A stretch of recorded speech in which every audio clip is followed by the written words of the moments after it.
So I looked around. I go, over there. Yeah, that's it. So we took off, and I told him, I'm not going to be able to do good walking on rocks. Well, that's what it was, rocks all the way for a couple of miles. Oh, wow. And we went and went and went. Here's a couple of dry waterfalls where enough rain has come down in the past to to polish this basalt stuff. Really a cool look. Wow, like someone did it on purpose. So we went. And M.K. Davis had been into this place before, and he said, there's a cave back here, I'm pretty sure. And we kept going, came to another waterfall at the end of the canyon, basically, unless you want to climb. And sure enough, here's this big old cave up there about 20 feet up. So Daniel Jones, the cryptozoologist that was with us, went on up, and then MK went up, and he said, wow. He said there was this big clump of, frankly, looked like varnish poured over sawdust and seeds and limbs and rat droppings. And I guess it was their bathroom or something. It had to have been there a long time. It was as big as 2 or 3 pillows put together. I didn't see the whole thing, but so he said, somebody's been up here. Well, there ain't nobody been in there, no human as far as we could tell, except MK.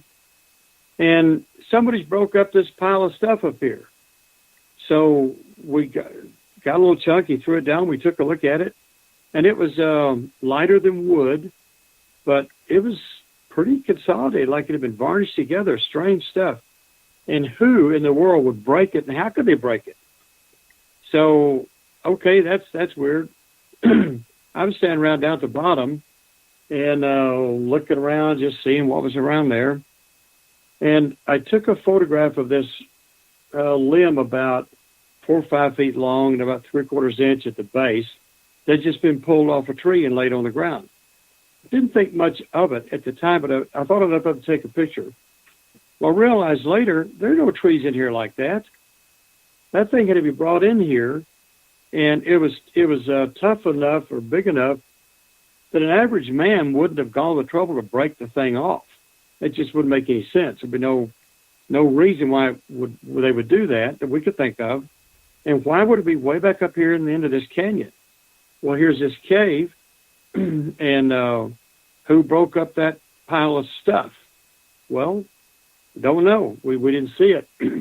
But this limb, I got to thinking, I go, well, this is what Bigfoot do up in Nebraska, especially in other places. They break off trees. They just twist them off, sometimes really big ones, 3 or 4 inches across, and they pile them up in designs like pickup sticks. Sometimes they'll stick them, this one area, they'd pull up 3 trees, 40 feet tall, 6 inches across, stacked them up, one upside down and the other 2 right side up against some other trees. You go, what in the world? So I'm looking at that, go, there's no reason for that limb to be in here. As insignificant as it looked, I go, that looks like a Bigfoot thing. And they could be anywhere. They could have been watching us, in fact. There were caves. We'd see caves occasionally. It's just a dark spot, in the volcanic material. But yeah, very easily an animal could have been in there, or someone as big as a man.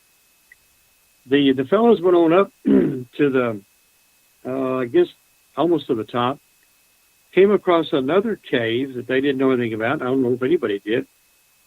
And Daniel was going to scale this almost sheer cliff over to it. And these old guys have been done, Don Monroe has fallen off a cliff, broke everything in his body. And he was saying, if you want to reach your 31st birthday, you probably shouldn't do that. They didn't tell him no.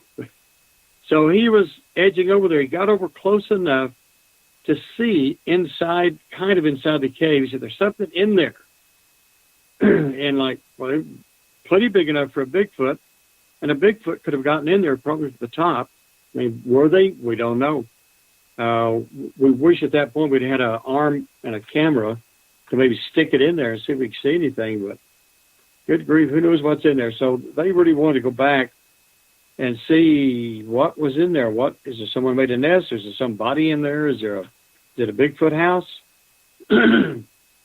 Yeah, So I would be wondering if there's a bunch of bones, from Bigfoot, having their dinners and lunches and stuff, like animal bones or human bones or something.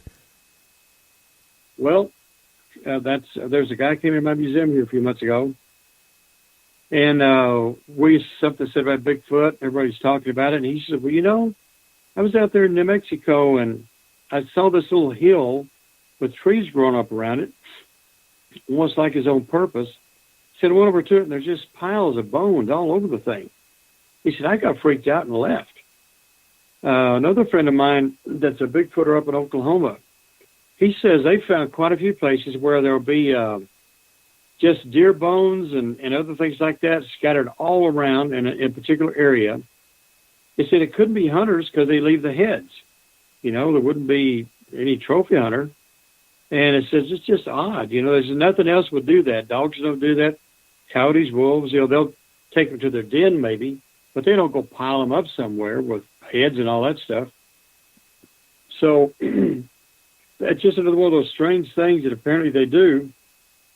So you're asking, well, I've asked this question: where are their bones? Why don't we see them? They get shot, they get hit by cars, all kinds of stuff. Where are their bones?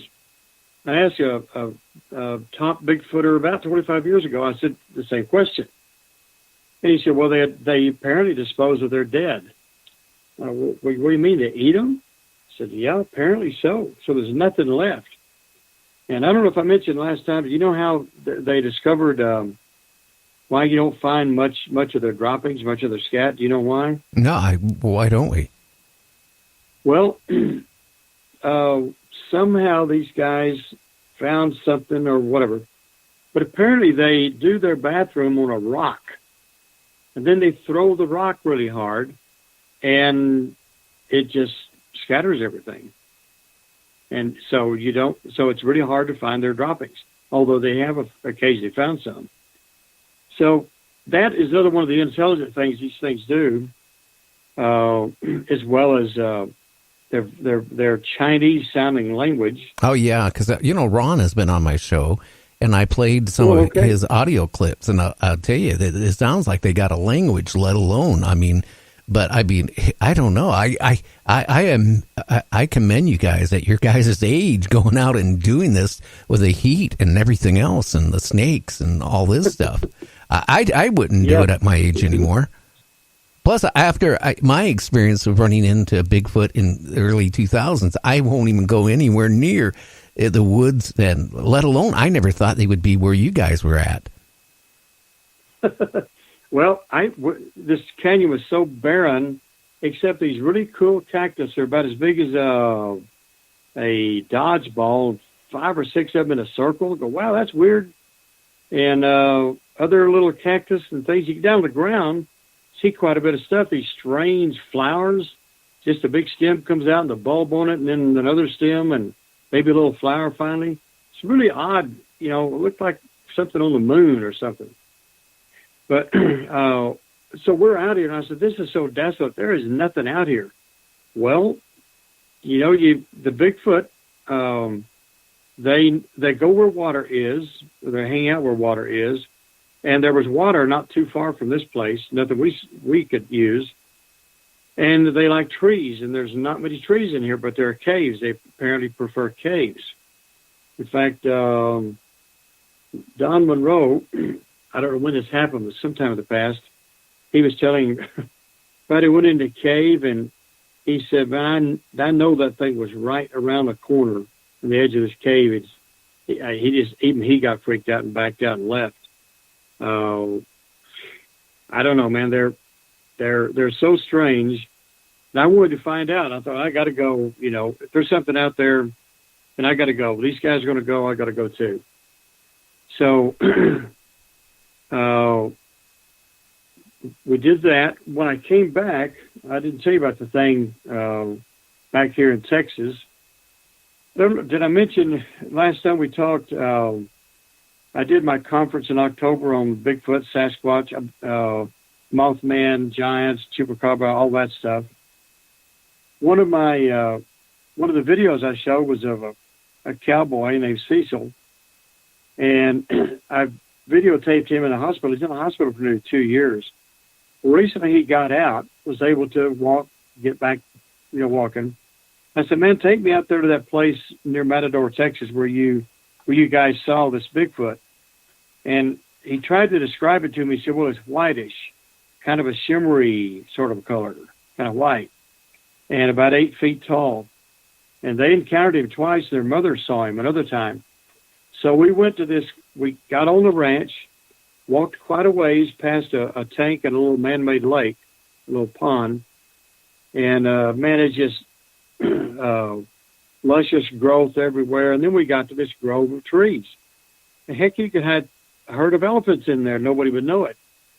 And it's almost a little creepy. It's like, wow, are we on the guy's doorstep? So we're standing around out there, and I looked around and noticed the area where we were standing was the grass it's all short. It's not, there's everything around it is like a foot or so tall. And then I look over here, and here's all these trees that are about 2.5, 3 inches across, these saplings, that someone has bent them over towards the west at about a foot above the ground. And there's a bunch of them. They're all kind of in like a fan pattern, fanning out towards the west. And you get to looking around, and here's a bunch of them it's been long enough that cattle have come in there and stepped on some of them and broken them. I go, this is not normal. Wind doesn't do that here. This is not, I don't know, he's a tornado. This had to be done deliberately by someone, something, with a pattern in mind. They were doing this for some reason. So we know they bend trees. They'll bend them over into each other. They somehow can bend them without breaking them. And they'll break them off. So I thought, wow, this is the little pulled off limb thing again. And, I wasn't afraid. I don't guess I have Sasquatchophobia. Maybe if I saw one, I would, but. Well, I sure do. He said, I ain't got my gun. I can't run. So you're going to have to get me out of here. So anyway, it's kind of funny, but there was his story, and I've got it all on tape. But there's a pattern of what these things are doing, and it's there's some strange stuff. Ron Moore had probably discussed a bunch of that. He's all in this quantum physics stuff. I don't know if he explained that to you, his book. A little bit, yeah. We were talking about, where he would go out in his camp. He would take his mule and all that stuff and then pack in there and spend, time. But, he said even these Bigfoot, I had him and his friend on one time. And they were talking about that Bigfoot kind of can imitate different sounds also, which really was interesting. Yeah. The first time I met Ron, we were in Peru over there studying the elongated skulls of the Peruvians and what the heck are they. I didn't know he's a Bigfoot. I didn't really know the guy. And, wow, he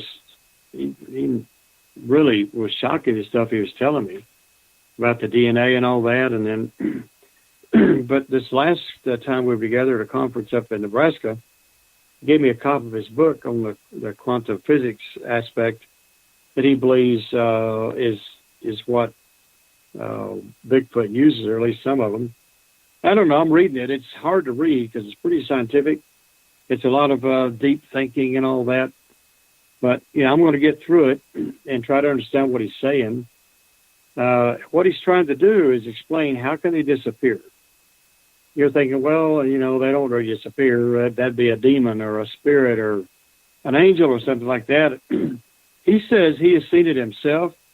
And I think he told me the other day his daughter had seen they just materialize out of nowhere. Well, I'm not going to call them liars. I just don't know how to explain that, short of them being something being supernatural about them. Well, some people, Joe, we know they can be killed, so they can't be totally supernatural. Well, some people try to tie in, the Bigfoot in like with aliens and stuff like that. I don't know, or portals, or they give off orbs. Yep. I had my encounter. I don't know if you remember, but back in early 2000s, up in the Canadian Rockies.